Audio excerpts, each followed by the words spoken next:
de faire une vidéo où je fais un peu le bilan de ces quelques mois où j'ai pu faire l'essai d'une nouvelle façon de gérer mon budget, c'est-à-dire avec les enveloppes budgétaires. Bon, vous savez tous, ceux qui me suivent, que je gère mon budget avec les enveloppes budgétaires. Donc je vais vous montrer un peu pour les nouveaux, les outils que j'ai pour gérer ce budget-là. Donc j'ai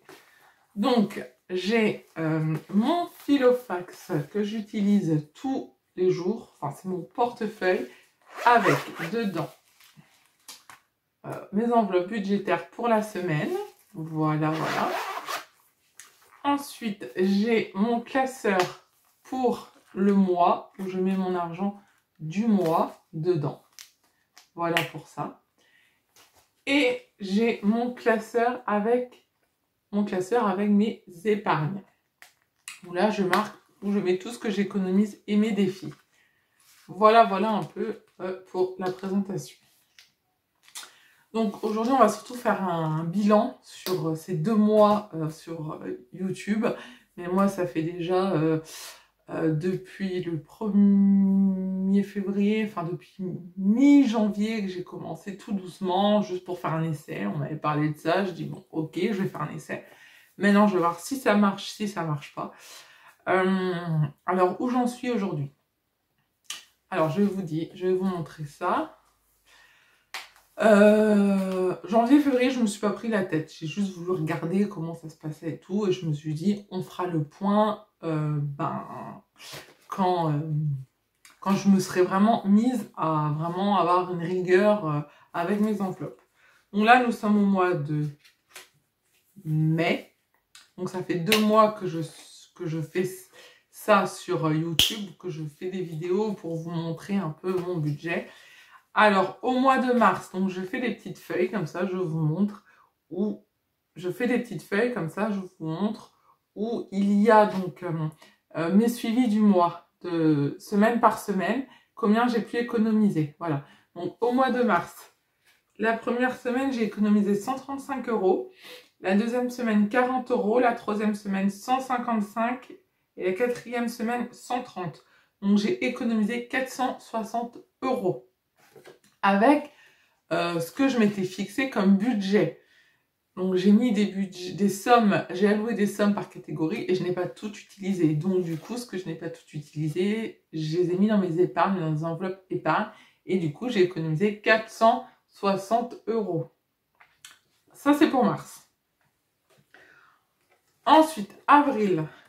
Voilà ma petite feuille d'avril. Donc, première semaine, 65. Deuxième, 100. Troisième, 93 et quatrième, 152 €. Donc, j'ai économisé un total de 410 €. Voilà.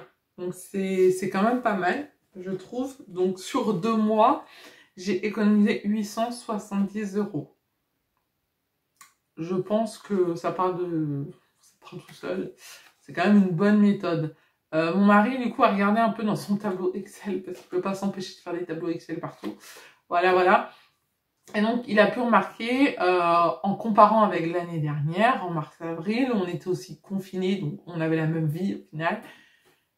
Et ben, on avait mis, combien il m'a dit, entre 60 et 100 € de côté. Voilà. Sans faire les enveloppes, hein, que notre compte. Donc, il n'y a pas photo, c'est quand même beaucoup mieux. Après, moi, je vous dis sincèrement, il y a beaucoup de gens sur YouTube, beaucoup de gens qui le font. Je regarde vachement de vidéos parce qu'il y a des gens, franchement, que j'adore, des youtubeurs qui sont vraiment extraordinaires, qui expliquent très bien les choses, qui sont vraiment top. Et franchement, ils sont pas du tout, sont vraiment bien. Ils sont pas dans l'excès de rien du tout. Ils ont vraiment le juste milieu et ça, je trouve ça bien. Du coup, j'essaie de m'inspirer pas mal d'elles pour moi, me faire mes petites choses, mes petits repères pour avancer aussi, pour ajuster, parce qu'il faut du temps pour ajuster, pour savoir vraiment qu'est-ce qui nous va, qu'est-ce qui nous va pas.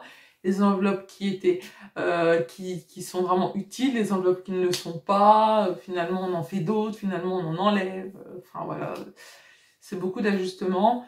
Alors, il y a aussi des histoires des défis, des challenges. Non, moi, vous allez dire, hein, grosse relou. Axel, tu es une grosse relou. Vous pouvez le dire. Vous pouvez le dire en commentaire, il n'y a pas de souci. J'accepte. Je suis pas fan des défis. Je suis clairement pas fan parce que vous allez me dire si vous êtes d'accord avec moi. Peut-être que je dis des grosses conneries. Vous avez le droit. Vous pouvez tout me dire en commentaire. Hein. Franchement, voilà, hein, faut pas tout le temps me dire « Ah, t'es trop gentil, t'es machin et tout. » Vous inquiétez pas. En privé, je reçois des messages bien sympathiques. Voilà, c'est mon adresse mail. J'adore. Hein, on est libre de s'exprimer, mais je pense qu'il y a des limites. Donc, moi, les défis, c'est pas mon gros kiff.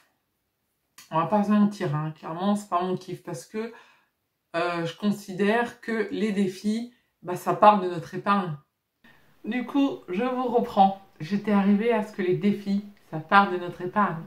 Je vous reprends pourquoi? Parce que mon téléphone a fait un style de mort. De je veux plus travailler, je surchauffe. C'est arrêté, clac, comme ça. Bon là, c'est le téléphone de mon conjoint. Nous verrons ce qu'on peut faire pour mon téléphone plus tard. Donc j'étais arrivée au fait que les défis, c'est pas mon kiff. Pourquoi? Parce que ça sort de notre épargne. Enfin, stop, hein. Sortez pas vos mitraillettes ni rien. J'ai pas dit on ne fait pas de défis. J'ai pas dit que c'était nul. J'ai pas dit que c'était pourri. J'ai dit c'est pas mon kiff. Parce que voilà, enfin, dites-moi vous, vos défis. Est-ce que ça sort de votre épargne, de ce qui vous reste dans vos enveloppes? Vous faites les défis. Est-ce que vous faites les défis dans la semaine, des défis flash, des défis tout ce qu'on veut? Ou est-ce que vous prévoyez cet argent-là au début du mois pour vos défis? Expliquez-moi, parce que je suis complètement perdue, quoi. Je me noie. On m'a perdu, hein. Non, mais je rigole, mais voilà, quoi. Enfin, je sais pas. Je sais pas, moi, j'y arrive pas. Je suis pas attirée par ça. Je pense que j'ai trop envie de remplir mes enveloppes Noël. J'ai envie d'acheter cadeaux à mes enfants. Cash, bim, bam, boum. Je vais au magasin, je sors tous mes billets de 5, de 10. Vacances, c'est pareil. Après vacances, c'est particulier, justement. C'est pas une enveloppe qui va me servir. Je vais l'enlever parce qu'on a plein de chèques vacances avec mon mari. J'ai pas besoin, après vous allez me dire, faire un resto, faire quelque chose comme ça qui me plaît. Je serais contente d'avoir du liquide. Je suis d'accord avec vous. Vraiment d'accord. Mais voilà, je consacre plus à mes enveloppes d'épargne qui sont maison, Noël, Disney, la grosse épargne, Disney, mes enfants et qu'est-ce que j'ai encore? Vous voyez, je me souviens même plus. Anniversaire et d'hiver. Voilà, c'est un peu les grosses choses et promotions où je mets quand j'ai un peu d'argent, je mets dedans quand j'ai des promotions à acheter. Mais clairement, voilà, je fais 2 défis, Monopoly, défi des 1000 € dans l'année, basta, ça me va, ça me plaît bien. Donc voilà un peu ce que j'avais à vous dire. C'était pas intéressant, mais j'avais envie de le dire, j'avais envie de le sortir. Sinon, du coup, sur la manière d'épargner avec les enveloppes budgétaires et même la façon de gérer votre vie, est-ce que quand vous rentrez dans un magasin, vous vous dites pas, vous ouvrez votre filofax et vous vous dites « Ok, c'est l'angoisse, il me reste un billet de 10 €. Un billet de 10 €. J'en fais quoi de ce billet de 10 €? » Bah, on regarde. Clairement, on regarde. Au pire, on se laisse tenter, mais je peux vous assurer que là, vous allez regarder les prix. Vous allez les regarder. Parce que quand on est avec la carte bancaire, clairement, on s'en fout. On va pas aller consulter le solde de son compte en rentrant chez Action. Je ne pense pas. Moi, c'était pas mon délire. Je rentrais, bim, bam, boum, bam, tout dans le panier. J'arrive à la caisse, je paye, ça passe, paiement accepté. Tant mieux, paiement refusé. Fais-moi les malins. Mais franchement, là, on se dit, j'ai un billet de 10 €, je fais pas la maline. Je fais pas la maline.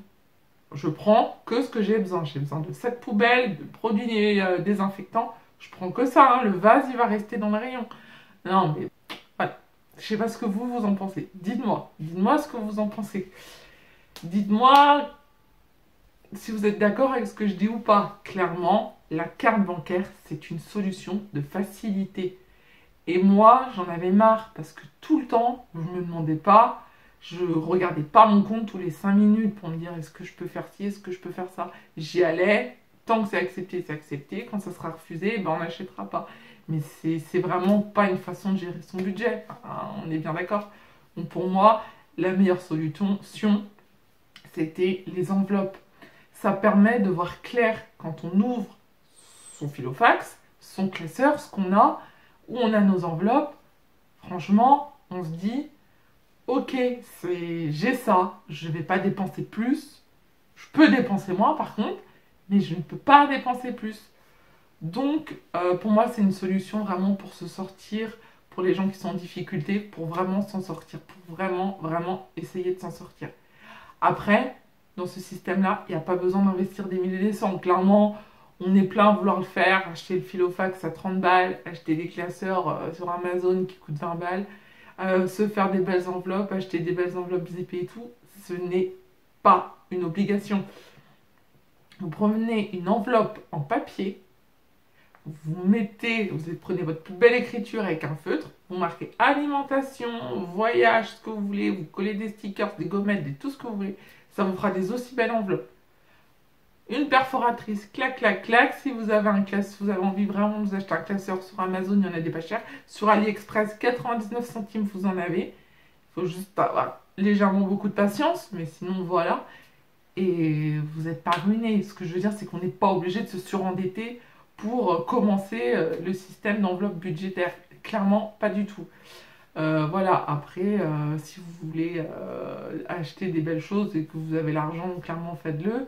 Mais si vous n'avez pas l'argent, vous angoissez pas avec ça. Personne ne va les regarder chez vous. Vous prenez des enveloppes en papier et ça fera très bien l'affaire. Moi, c'est ce que j'ai fait le premier mois. Hein, parce que j'allais pas investir, sachant que je savais même pas si j'allais continuer. Donc, j'ai pris une enveloppe blanche. J'ai dit à mes enfants, oh, vous allez me faire des belles enveloppes hein, avec votre belle écriture scolaire et vos beaux feutres. Vous allez me faire des belles enveloppes. Et j'ai utilisé ça au tout début dans mon sac à main. Ça faisait très bien l'affaire. Après, quand j'ai vu que j'utilisais, que j'allais continuer cette méthode-là, j'ai investi. Mais sinon, voilà, j'aurais eu le regret d'investir alors que je n'aurais pas utilisé cette méthode. Donc, tout ça pour vous dire que pour moi, c'est un bilan très positif sur ces 2 mois vraiment d'officiel. Hein, mais ça faisait depuis mi-janvier que j'avais commencé vraiment vite fait pour voir. C'est très très positif pour nous. Après, voilà, on a sûrement un revenu confortable, comme diraient certaines personnes, et qu'on pouvait le faire sans, mais je pense que plus on a d'argent, plus on dépense.